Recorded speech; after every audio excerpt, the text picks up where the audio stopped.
On avait tout ça. Tout a été rasé, les noms ont été changés. C'est comme ça l'islam est venu en Afrique de l'Ouest. Là, ils ont choisi 5 familles.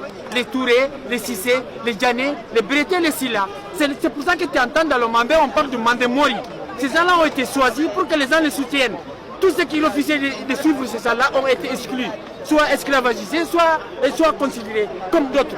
Tu vois, parce qu'à l'époque, la dynastie africaine était détenue par les forcerons, ce qu'on appelle Noumou, par les Djeli, celle qu'on appelle les griots. Tu comprends, par les cordonniers, ce qu'on appelle Garanké.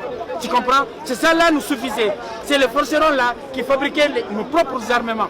On fondait nous-mêmes les pierres pour extraire le fer. Le fer comme nous voulons. Ils sont venus mettre tout ça dans l'eau.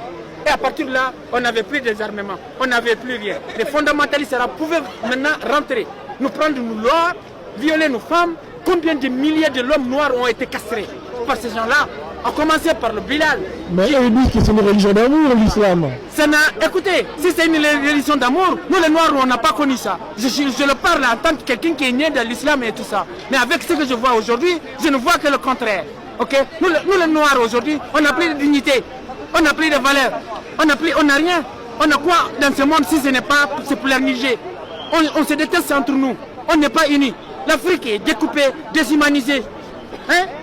Donc au final pour l'Africain, est-ce bon d'être musulman ou chrétien? La religion des Africains, c'est notre unité, ça s'appelle le Vida.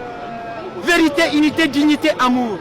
Si nous ne nous aimons pas, si nous ne nous unions pas, si nous n'avançons pas sur la même direction pour libérer l'Afrique, les Africains, psychologiquement, on restera toujours l'esclave des autres.